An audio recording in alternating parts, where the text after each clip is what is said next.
Luto na natin ang ating isang isda. Gagawin na natin sweet and sour. Sweet and sour, kung ano man yan. Okay, alright. Gisa-gisa na tayo. Gisa-gisa na tayo. Ating luya.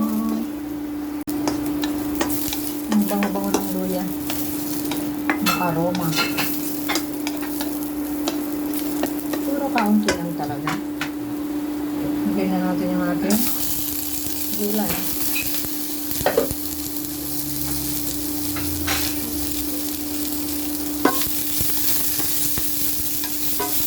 Gulay.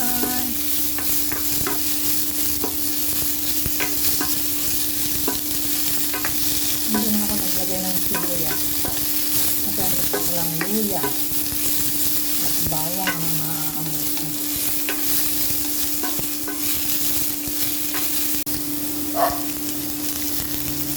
Hindi natin ang paminta.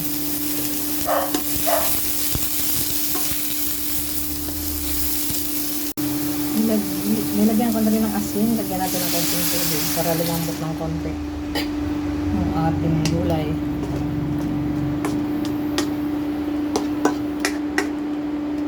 Diba, kauntian talaga. Kauntian lang talaga yan. Ay, ang bango na. Kumukulo na siya. Parang lang yung luya, bawang, carrots, dan siling Amerikano.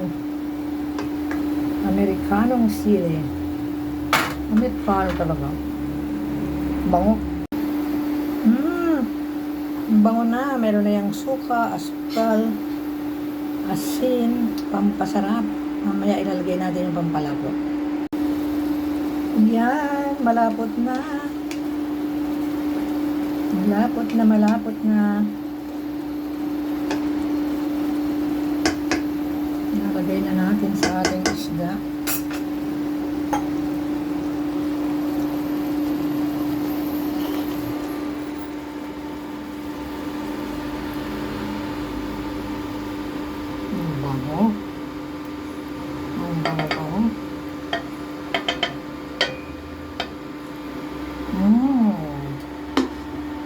Guys, ang bango-bango na.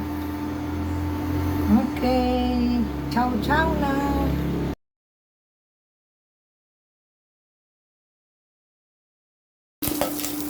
Yan na guys, gisa-gisa lang tayo guys. Kaunti lang karne yan guys. Prito naman tayo ng fish. Sweet and sour. Or sweet and sour, no? Ang tutay tawag dito. Okay. Lagay na natin yung gulay natin. Sabay-sabay na yan. Anong oras na? Aray ko, aliwa. May tubig siya. Usok. Ayan, lagay na natin. Sabay-sabay na natin yan. Ayan. Lagyan natin ng konting asin lang. Baka mapaalat na naman. Magagalit na naman ang aking mga kasama. Saka lagyan natin ng magic. Magic pampasarap. Yan ay hipon. Magic hipon.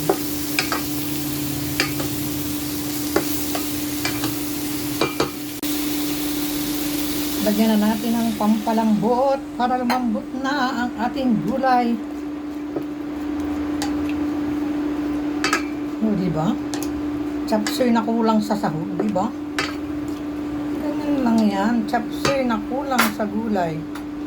Kasi hindi lang lamang uubusin. Na paper dilabat sa kasing sa kubantayo. Tapanon lumaklamat. Okay. Ayan na. Kumukulo na ang ating sapsuyes. Nakulang sa gulay. Bango. Amoy ko na.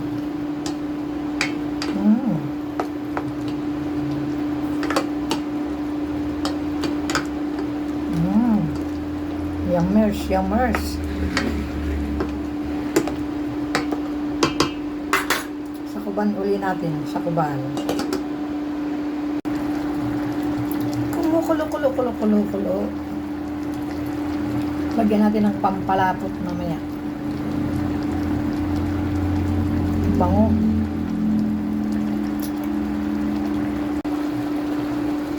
Yan na, maluluto na. Palambatin natin ng konti yung gulay.